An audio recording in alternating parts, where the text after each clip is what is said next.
복된 주일입니다. 주 하나님께서 오늘도 함께 하시고 또 영광 받으실 때 우리에게 신령한 복과 은혜를 더해 주실 줄로 믿습니다.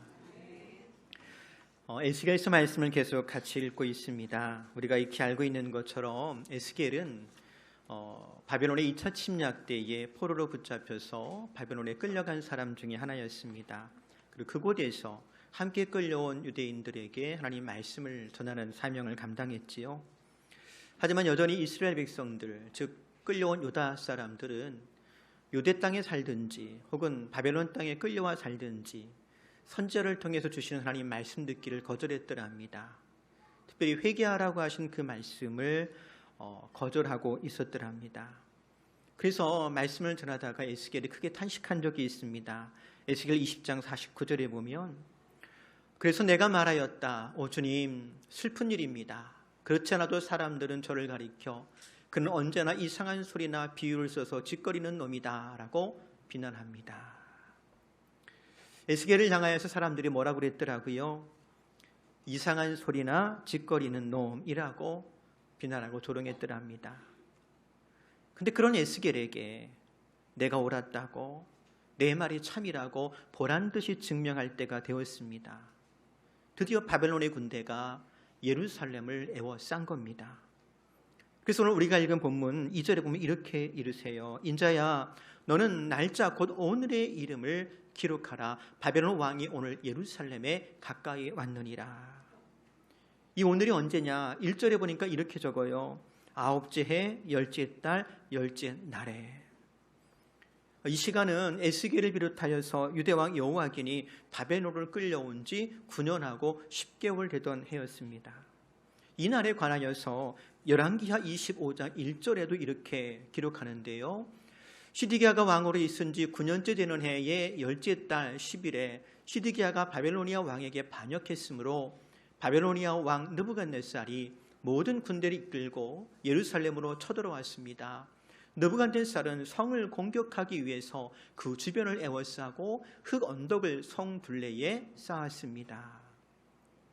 여기 나오는 시드기야 왕은 바벨론 왕이 2차 침략 때 여호야긴 왕을 바벨론으로 끌어간 대신에 세운 소위 꼭두가시 왕이었습니다.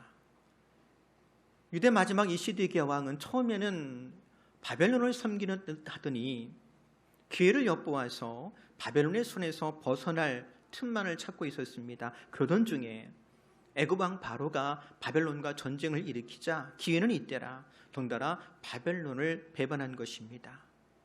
그러자 애굽과 전쟁하였던 바벨론 왕은 먼저 군사를 돌려서 예루살렘으로 진격해 왔더랍니다. 그리고 그렇게 18개월 동안 예루살렘 성을 에워싼 겁니다.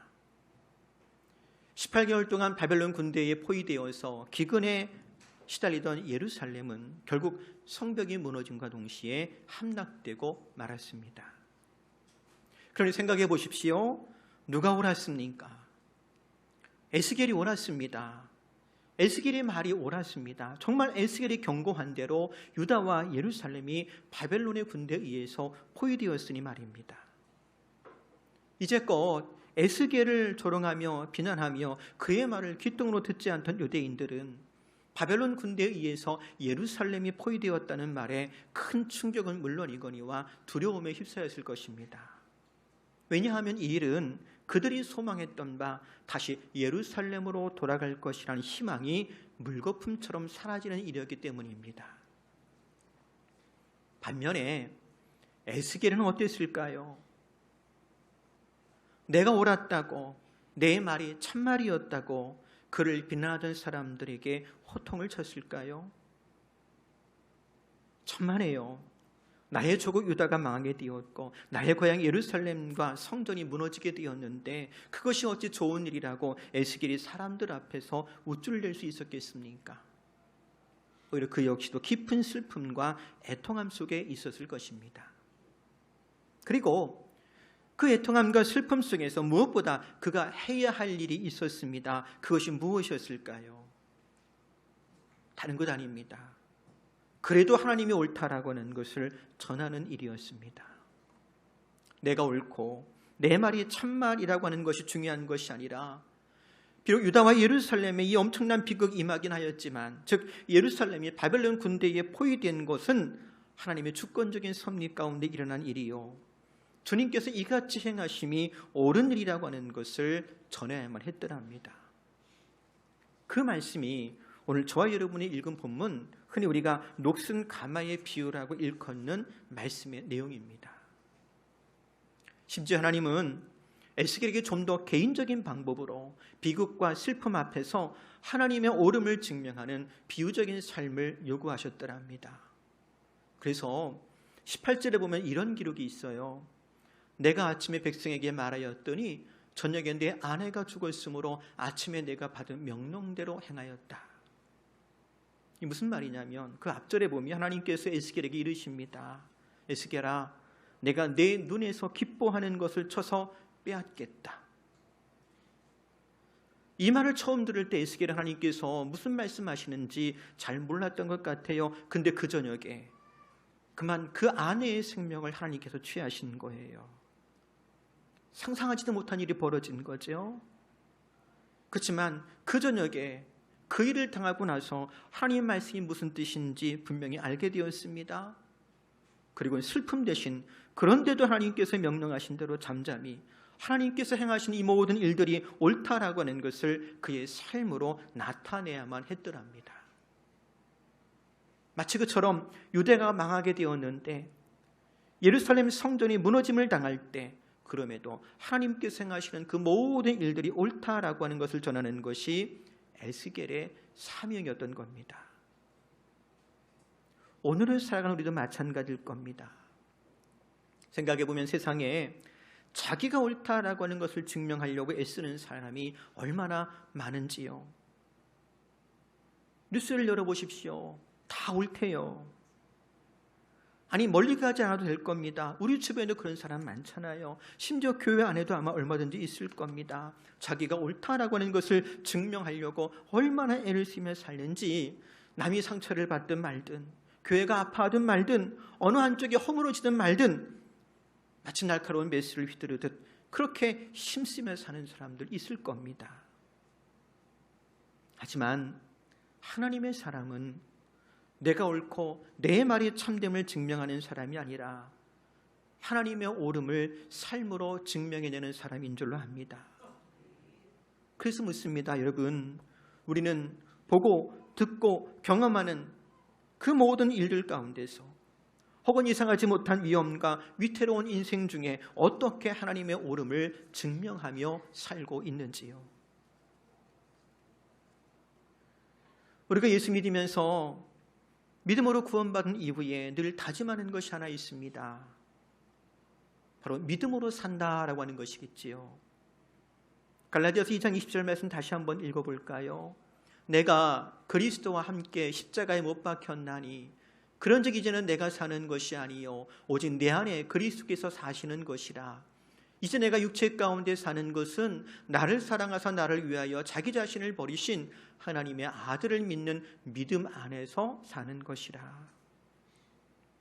너무나 익숙한 말씀입니다만 다시 한번 생각해 봅니다. 과연 그리스도 예수 안에서 믿음으로 산다는 것이 무엇일까요? 에스겔서 말씀을 읽으면서 생각해 보니 그것은 여러분 떨어지지 않는 겁니다. 떨어져 나가지 않는 거예요. 혹 실족할 만한 상황 속에서 실족하지 않고 여전히 우리 주 하나님께 붙어있는 것이 믿음입니다. 살다 보면, 신앙생활 하다 보면 때로 에스겔처럼 하나님 어떻게 내가 사랑하는 사람을 이렇게 갑자기 데려가십니까? 혹은 내가 그토록 소중히 여기는 것을 왜 하나님께서 거두어 가십니까? 하며 슬퍼할 때가 있겠지요. 혹은 하나님 내가 이렇게 비난받는 것 그저 지켜만 보실 겁니까? 라고 탄식할 만한 상황도 있을 겁니다. 그렇지만 그런데도 떨어져 나가지 아니하고 주님께서 나를 우리 가정에 복음의 빗장을 여는 사람으로 세우신 것, 나를 주님의 몸된 교회의 일꾼으로 세우신 것, 나에게 은사와 직분을 맡겨서 교회를 섬기게 하신 그 하나님의 선택이 옳다라고 하는 것을 자기 삶으로 증명해내는 사람이 믿음의 사람입니다. 이걸 좀 더 다른 말로 좀 표현해 본다면 시험을 이기는 사람이라고 할 수가 있을 거예요. 지금은 군대도 많이 변했습니다만 20년, 30년 전만 해도 훈련소에 입소하면 주일날 의무적으로 종교 행사에 참여해야만 했더랍니다. 그래서 주일날 되면 신앙이 없는 장병들도 초코파이 하나 얻겠다고 교회 간다고 줄을 서요. 근데 천주교회 군종병이 와가지고 형제님, 우리는 햄버거 드릴 건데요. 그럼 어디로 줄을 바꿔요?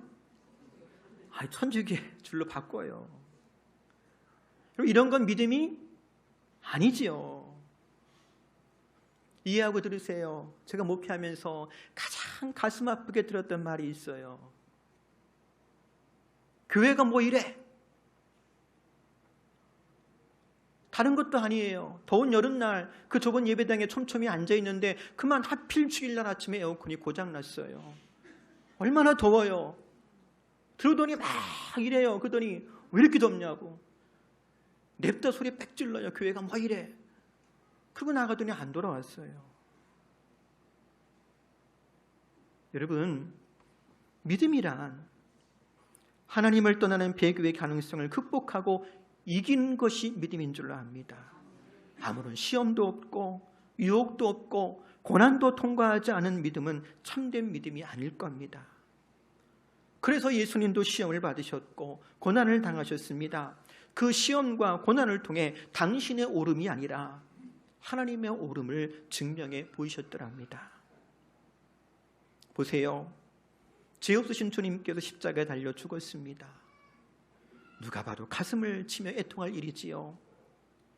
정의감에 불타는 사람이라면 품속에 숨겨두었던 칼을 뽑아내서 휘두르는 것이 마땅해 보였을 겁니다. 그렇지만 주님께서 십자가에 죽어 장사되었기에 하나님은 무덤에서 예수를 다시 살리심으로 사망 권세를 이기게 하셨으니 하나님의 행하심이 참으로 옳았습니다. 부활의 첫 열매가 되신 그리스도는 하나님께서 행하신 그 모든 일이 옳음을 증명해 보이셨던 것입니다. 사랑하는 성도 여러분, 자신의 옳음을 위해 살지 말고 하나님의 선하심 그리고 하나님의 옳음을 증명하며 살아가는 믿음의 사람이요 하나님의 사람이 되기를 바랍니다. 그리고 하나님께 옳다 인정받는 저와 여러분 될 수 있기를 주의 이름으로 축복합니다. 두 번째로 하나님께서 에스겔에게 맡기신 말씀이 있어요. 3절에 보니까 너는 저 반역하는 족속에게 한 가지 비유를 들어 그들에게 말하여라. 나 주 하나님이 말한다. 가마솥을 마련하여 걸고 물을 부어라. 그리고 양떼 가운데서 양 한 마리를 잡아서 뼈채 삶으라고 말씀하세요. 그런데 이 모든 것들이 비유랍니다. 하나님께서 에스겔을 통하여 말씀을 주실 때마다 비유를 자주 사용하셨거든요. 그런데 여러분, 비유가 성공하려면 비유의 소재와 대상이 누구나 다 아는 분명한 것이야만 합니다. 예를 들어 가지고 우리 속담 가운데 그런 말이 있어요. 똥 묻은 개가 듣는 순간 의미와 느낌이 확 오지요. 그렇다고 똥 묻은 개가 누굴까 상상은 하지 마시고, 이처럼 종종 비유는 조롱의 의미도 사용이 되어져요. 그런데 하나님께서 에스겔에게 만든 가마솥을 걸고 양을 잡아 삶으라고 하십니다. 그런데 그것을 보는 순간 이스라엘 사람들은 에스겔이 무엇을 하는지 금방 알아봐요. 누구를 가리키고 있는지, 누구를 조롱하는지 금방 알아챘을 거란 말이지요. 누가 조롱의 대상이었을까요? 바벨론에 끌려온 유대인들이었을까요? 아니면 예루살렘에 남아있는 사람들이었을까요? 만약에 에스겔이 가마솥을 걸어놓고 고기를 쌓는 이 비유적인 행동이 이제껏 에스겔이 전한 하나님 말씀 듣기를 거절했던 그 포로로 끌려와 있는 유대인들에게 향한 것이라면 내심 속은 통쾌했을지 몰라요. 그렇지만 앞에서 말한 것처럼 지금 에스겔의 역할은 그런 역할이 아닙니다. 자기 옳음을 증명하는 것이 아니라고 했으니 이 비유를 통해서 가리키고 있는 사람들은 반역한 백성, 즉 예루살렘에 남아있는 사람들이었습니다. 구약 시대에 노스로 만든 가마솥에 고기를 삶는 건요, 성전에서 화목제물을 드린 다음에 그 남은 제물을 삶아서 나누어 먹던 행동입니다. 즉 예루살렘 성전에서 일상으로 있던 그 일을 지금 에스겔이 재현한 거예요. 우리 생각에 유대가 나라가 망하게 될 즈음 여러 가지 죄악이 만연했고 그 가운데 우상 숭배도 극심했습니다. 그러니까 그들이 성전에서 아마 제사도 안 드렸을 거야, 이렇게 생각하기 쉬운데요, 천만에요. 나라가 망할 때까지 유대 사람들 열심으로 제사를 드렸습니다. 더욱 종교 의식에 매달렸더랍니다. 이사야서 말씀을 읽어보면요, 무수한 제물을 드렸어요. 피곤할 정도로 제사를 드렸습니다. 근데 하나님께서 그런 유다 백성을 향해 뭐라고 말씀하시느냐? 이사야 1장 11절 보니까요, 너희가 내 앞에 보이려 오니 이것을 누가 너희에게 요구하였느냐? 내 마당만 밟을 뿐이니라. 마당만 밟는 신앙, 굳이 설명하지 않아도 여러분 다 알 거예요. 마치 그것을 조롱하듯 에스겔에게 가마솥을 걸어 양을 삶으라고 하십니다. 그리고 이르십니다. 12절 말씀 보니까 이 성읍이 수고함으로 스스로 피곤하나 많은 독이 그 속에서 벗겨지지 아니하여 불에서도 없어지지 아니하는도다. 1번, 피곤할 정도로 제사를 많이 드렸다는 거예요. 그렇지만 2번, 노수로 만든 가마솥에 녹시 제거되지 않아 여전히 부정하며 불결하기는 변함이 없더라는 것입니다. 즉 예루살렘의 문제는 제사가 아니었습니다.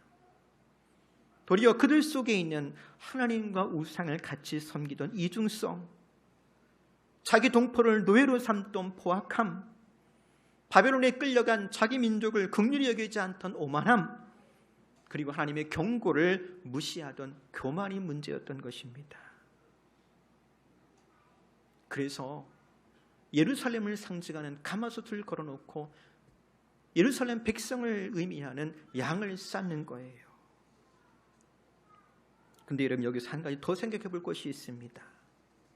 지금 에스겔이 가마솥을 걸어놓고 이 양고기를 쌓는 것은 바벨론에 붙잡혀온 사람들 앞에 사는 거예요. 바벨론에 붙잡혀온 사람들 앞에서 예루살렘 사람들을 빗대어 가마솥을 걸고 고기를 삶는 이 행위가 어떤 의미가 있을까요?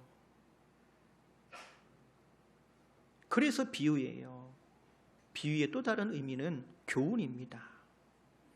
바벨론에 끌려온 사람들에게 비유로 가마솥을 걸고 양고기를 삶으며 교훈하는 겁니다. 너희는 저 예루살렘에 있는 사람들처럼 헛되이 하나님을 섬기지 말라.